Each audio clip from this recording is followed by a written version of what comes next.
Olá! Nesta segunda etapa sobre o conteúdo de elastômeros, abordaremos os polissulfetos e a silicona de condensação. Os polissulfetos são os elastômeros mais antigos e a origem do nome desses polímeros está relacionada aos grupos terminais e pendentes de mercaptana na estrutura.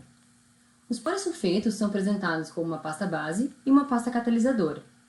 A pasta base contém polímero de polissulfeto, cargas, como dióxido de titânio, sulfato de bário ou sulfato de zinco, dibutilftalato, que é um plastificante, e enxofre, que age como acelerador.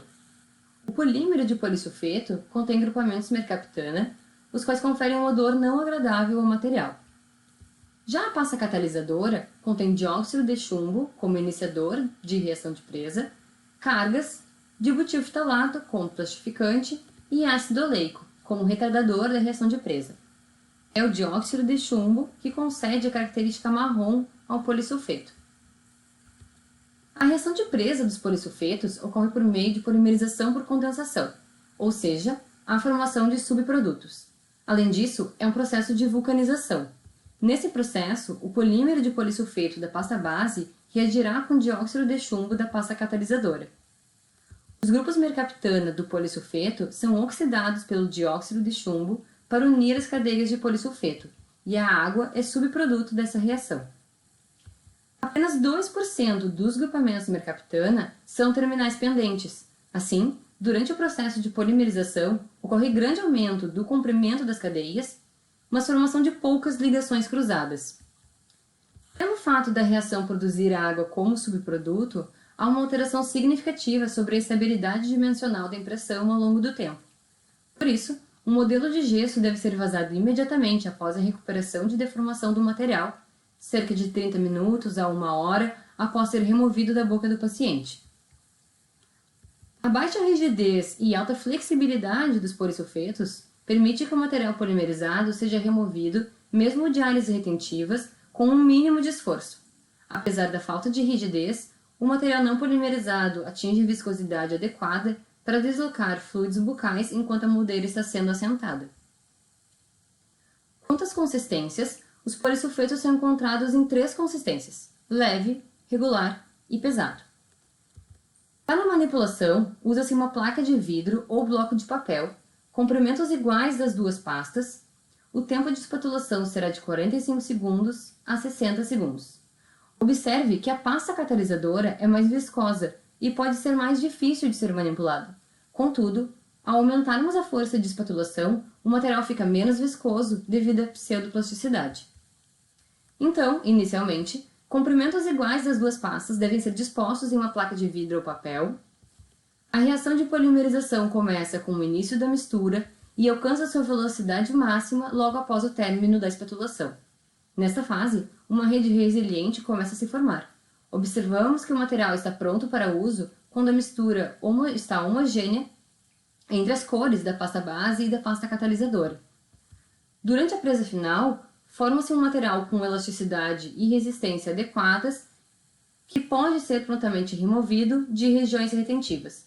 Essa é uma foto de um coping de resina acrílica, ou seja, uma pequena moldeira individual feita com resina acrílica especificamente para esse dente a ser moldado com polissulfeto. Então, como vantagens, os polissulfetos apresentam longo tempo de trabalho, alta resistência ao rasgamento, boa reprodução de detalhes e baixo custo. Como desvantagens, os polissulfetos apresentam odor desagradável, necessitam da aplicação de um adesivo específico na moldeira, apresentam baixa estabilidade dimensional, necessitam ser vazados imediatamente, pois a volatilização da água leva a alterações dimensionais, não devem ser vazados mais de uma vez e podem manchar a roupa dos pacientes caso entrem em contato devido ao dióxido de chumbo. O próximo elastômero que abordaremos é a silicona de condensação. A origem do nome desse elastômero é devido à presença de silício na composição e também devido ao tipo de reação de polimerização. A base é apresentada em pasta ou massa, enquanto o catalisador é apresentado em pasta. A base é composta por polímero de polidimetilsiloxano, carga e corantes, enquanto o catalisador é composto por silicato alquílico como reagente, octoato de estanho como catalisador e corantes. A reação de presa ocorre entre o polímero de polidimetilsiloxano e o silicato alquílico. Dessa forma, ocorre a ligação cruzada entre os grupamentos terminais do polímero de polidimetilsiloxano e o silicato alquílico na presença de octoato de estanho para formar uma rede tridimensional. E essa reação resulta na liberação de 2 moléculas de etanol como subproduto.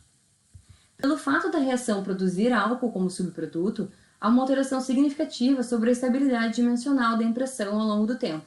Por isso, o modelo de gesso deve ser vazado imediatamente após a recuperação de deformação do material, cerca de 30 minutos a 1 hora, após ser removido da boca do paciente. Os silicones de condensação são fornecidos em todas as consistências estabelecidas para elastômeros: leve, regular, pesado e denso. A base pode ser apresentada como uma massa contida em um pote ou como uma pasta contida em uma bisnaga. O catalisador é fornecido como uma pasta em uma bisnaga. Portanto, podemos misturar a base, em forma de massa, com o catalisador, formando um elastômero pesado ou denso, ou podemos misturar a base, em forma de pasta, com o catalisador, formando um elastômero regular ou leve. Assim, formamos silicones de condensação com maior ou menor viscosidade. Para a manipulação, usaremos uma placa de vidro para elastômeros leves ou regulares, ou manipularemos manualmente quando quisermos obter uma silicona com consistência pesada ou densa. Para manipular as siliconas leves ou regulares, misturaremos pasta base e pasta catalisadora com comprimentos iguais. E para manipularmos as siliconas pesadas ou densas, misturaremos a base, em forma de massa, com a pasta catalisadora. Observe as instruções do fabricante quanto à proporção de pasta catalisadora para a massa base. E o tempo de manipulação é de 45 a 60 segundos. Então, para a demonstração, iniciaremos a manipulação de silicones de condensação leves ou regulares, utilizando uma placa de vidro e uma espátula. Utilizamos comprimentos iguais da pasta base e da pasta catalisadora e misturamos com a espátula até obtermos uma mistura homogênea. Para a manipulação de silicones de condensação pesadas ou densas, será feita uma proporção por volume através de colheres dosadoras. A quantidade de pasta catalisadora depende da marca comercial. Para a demonstração, começaremos utilizando a colher dosadora. Deve-se dosar a quantidade desejada, preenchendo totalmente a colher e removendo os excessos dessa base. Em seguida, retira-se o material da colher e utiliza-se o diâmetro da colher dosadora como marcador para a quantidade de pasta catalisadora a ser dispensada. Os 2 materiais devem ser misturados com as pontas dos dedos, garantida a obtenção de uma mistura homogênea, e assim o material estará pronto para ser utilizado. Como mencionado anteriormente, algumas marcas comerciais podem indicar que para cada colher dosadora deve-se medir o catalisador na proporção equivalente a 2 vezes o diâmetro da colher dosadora, então esteja atento às instruções do fabricante. Sabendo manipular as siliconas de condensação, podemos, por exemplo, realizar uma técnica de mistura dupla. Podemos moldar o paciente primeiro com silicone mais pesado e depois podemos aplicar silicone leve para a impressão e moldar novamente o paciente. Dessa forma, a silicona pesada serviu como uma moldeira para o material de consistência leve, que devido ao seu maior escoamento, pode alcançar áreas como o suco gengival.